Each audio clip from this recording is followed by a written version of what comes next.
طالبان حکومت نے اپنی سرزمین سے خشک سالی کا خاتمہ کرنے کے لیے مارچ 2022 میں کوشٹیپا کنال شروع کی، جو شمالی افغانستان میں آمو دریا سے پانی نکالنے کے لیے بنائی جا رہی ہے۔ اس کی لاگت 94 ملین امریکی ڈالرز بتائی جا رہی ہے۔ اس وقت فیلڈ میں 3000 مشینوں کے ساتھ 5500 ملازمین اس پروجیکٹ پر کام کر رہی ہے۔ MRJ ٹی وی میں ایک بار پھر سے خوش آمدید۔ ہمارے ہمسایہ ملک افغانستان میں جب طالبان کی حکومت آئی تو سب لوگ اس کو بڑی شک کی نگاہ سے دیکھ رہے تھے۔ پوری اقوام عالم یہی سوچ رہی تھی کہ جو ہسٹری ہے اس کے مطابق معلوم نہیں کہ حکومت کیسے چلے گی اور کس طرح کی کارکردگی دکھائے گی، لیکن سب کو حیرت میں ڈالتے ہوئے گزشتہ برس افغانستان کی طالبان حکومت نے ایک ایسا ایمبیشیز پروجیکٹ شروع کیا جس نے سب کو حیرت میں ڈال دیا، اور یہ پروجیکٹ اپنی مدد آپ کے تحت شروع کیا۔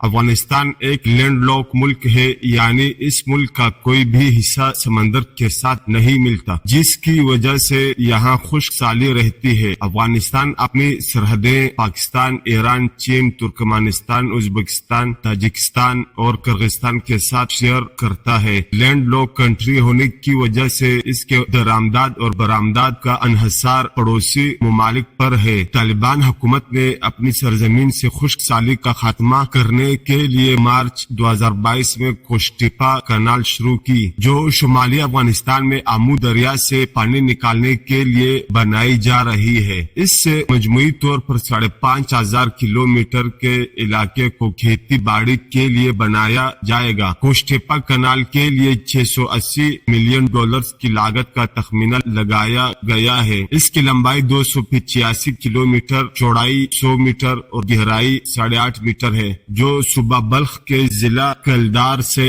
شروع ہو کر ہڑتان کے ریگستان، دولت آباد اور بلخ کے اضلاع جوزجان، فیض آباد، آخچی اور دیگر کئی علاقوں سے گزرتی ہے اور آخر کار فاریاب اور انخوئی اضلاع تقریباً 30 لاکھ ایکڑ اراضی کو سیراب کر سکتی ہے۔ یہ نہر فی سیکنڈ 650 کیوبک میٹر جبکہ ایک سال میں 10 بلین کیوبک میٹر پانی منتقل کرنے کی صلاحیت رکھتی ہے، جبکہ افغانستان کے پڑوسی ممالک ترکمانستان اور ازبکستان کا ماننا ہے کہ نہر کی تکمیل سے آمو دریا سے آنے والے پانی میں 50% تک کمی واقع ہو سکتی ہے، جو دونوں ممالک میں پانی کا بحران پیدا کر سکتی ہے۔ دونوں ممالک کی اس معاملے پر طالبان حکومت کے ساتھ بات چیت جاری ہے۔ کوشٹیپا کنال کے 3 مراحل ہیں۔ پہلا مرحلہ 108 کلومیٹر طویل ہے، جو آمو دریا سے شروع ہو کر صوبہ بلخ کے ضلع دولت آباد تک پہنچتا ہے۔ یہ لگ بھگ تکمیل کے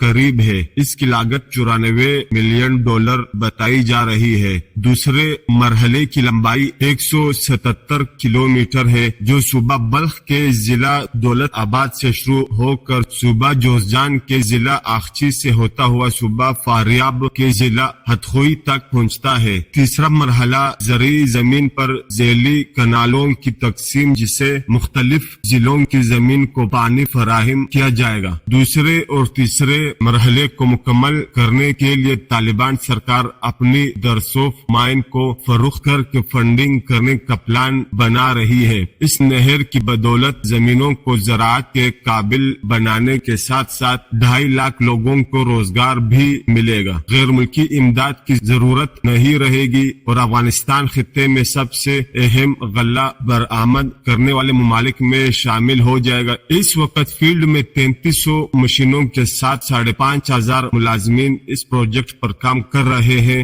جبکہ 200 کمپنیز سب کانٹریکٹرز کے طور پر کام کر رہی ہے، جنہیں Afghanistan national development company supervise کر رہی ہے۔ اس وقت آمو کے کنارے پوائنٹ 0 پر واٹر ڈیم کے 250 میٹر کے ساتھ دریائے آمو کے پانی کا رخ تبدیل کرنے کا کام کیا جا رہا ہے۔ افغانستان طالبان حکومت کے مطابق اس کینال کی تکمیل 2028 تک متوقع ہے، البتہ جس برق رفتاری سے اس پر کام جاری ہے، اس سے لگتا ہے کہ 2025 تک ہی مکمل کر دی جائے۔ آمو دریا کے پانی کو سابق سوویت یونین کی 4 ریاستوں کرغزستان، تاجکستان، ترکمانستان اور ازبکستان میں تقسیم کرنے کا باقاعدہ نظام سوویت دور میں بنایا گیا تھا۔